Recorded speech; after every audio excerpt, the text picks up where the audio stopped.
السلام علیکم ورحمۃ اللہ وبرکاتہ۔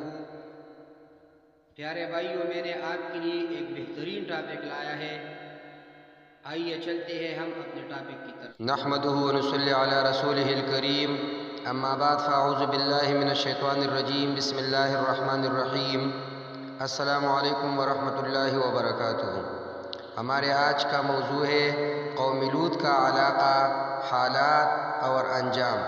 پیارے بھائیوں، قرآن مجید میں قوم لوط کا ذکر 17 مرتبہ آیا ہے۔ قوم لوط کا مسکن شہر سدوم اور عمورہ تھا، جو بحر مردار کے ساحل، جس کو بحر میت بھی کہا جاتا ہے، اس پر واقع تھا، اور قریش مکہ اپنے شام کے سفر میں برابر اسی راستہ سے آتے جاتے تھے۔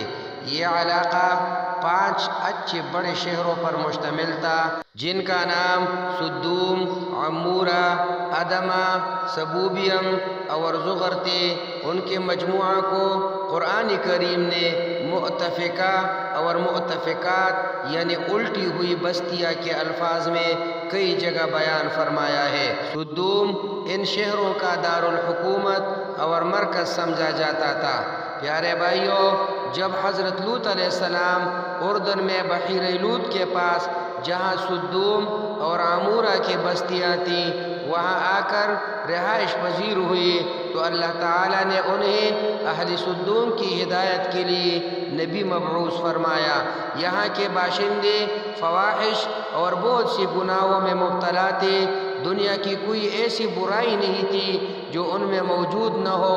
یہ دنیا کی سرکش، متمرد اور بد اخلاق قوم تھی۔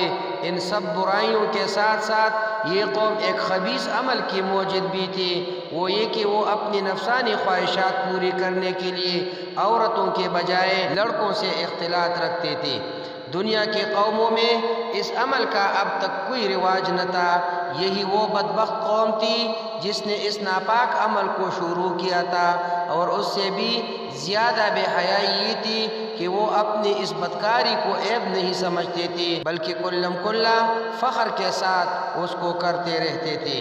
پیارے بھائیوں، ان حالات میں حضرت لوط علیہ السلام نے اس قوم کو ان کی بے حیائیوں اور برائیوں پر ملامت کی، اور شرافت و طہارت کی زندگی کی رغبت دلائی، اور ہر ممکن طریقے سے نرمی اور پیار سے انہیں سمجھایا اور نصیحتیں کی، اور پچھلی قوموں کی بدعمالیوں کے نتائج اور ان پر آئی ہوئی عذابات بتا کر عبرت دلائی، لیکن ان پر کوئی اثر نہیں ہوا، بلکہ الٹا طنز کرتے ہوئے یہ کہنے لگی، یہ بڑے پاک باز لوگ ہیں، ان کو اپنی بستی سے نکال دو۔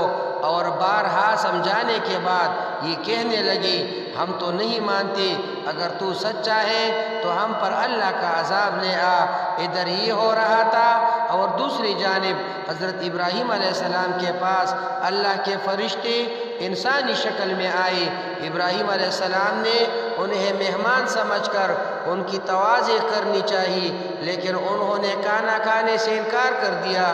یہ دیکھ کر حضرت ابراہیم علیہ السلام سمجھے کہ یہ کوئی دشمن ہے جو حسب دستور کھانے سے انکار کر رہا ہے، اور پریشان سے ہو گئی۔ تو مہمانوں نے کہا، آپ گھبرائے نہیں، ہم اللہ کے فرشتے ہیں، آپ کے لیے بیٹے کی بشارت لائے ہیں، اور قوم لوط کی تباہی کے لیے بھیجے گئے ہیں۔ ابراہیم علیہ السلام نے فرمایا، تم ایسی قوم کو ہلاک کرنے جا رہے ہو جس میں لوط علیہ السلام جیسا خدا کا برگزیدہ نبی موجود ہے۔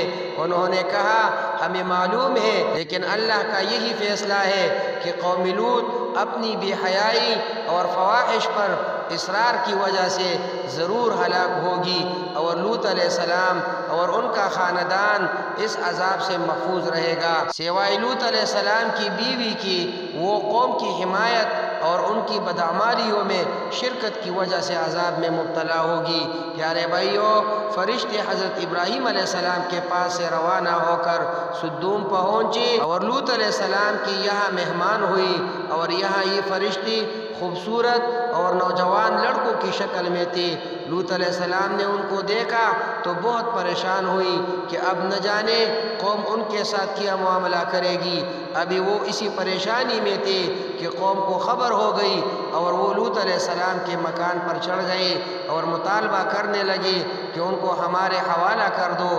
لوط علیہ السلام نے انہیں بہت سمجھایا لیکن وہ نہ مانے، تو انہوں نے سخت پریشانی میں کہا کاش میں کسی مضبوط سہارے کی حمایت حاصل کر سکتا۔ پیارے بھائیو، فرشتوں نے ان کو پریشان دیکھ کر کہا کہ آپ گھبرائے نہیں، ہم انسان نہیں ہیں بلکہ اللہ کی طرف سے بھیجے ہوئے فرشتے ہیں اور ان کے عذاب کے لیے نازل ہوئی ہیں۔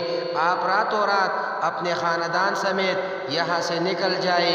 تو فرشتوں کی پیغام کے بعد لوط علیہ السلام اپنے خاندان سمیت بستی سے نکل کر سدوم سے رخصت ہو گئے اور ان کی بیوی نے ان کی رفاقت سے انکار کر دیا اور یہی رہ گئی۔ جب رات کا آخری پہر ہوا تو عذاب شروع ہو گیا۔ سب سے پہلے ایک سخت ہیبتناک چیخ نے ان کو تہ دبا لا کر دیا، پھر ان کی آبادی کو اوپر اٹھا کر زمین کی طرف الٹ دیا گیا اور پھر اوپر سے پتھروں کی بارش نے ان کا نام و نشان مٹا دیا، اور گزشتہ قوموں کی طرح یہ بھی اپنی سرکشی کی وجہ سے انجام کو پہنچے۔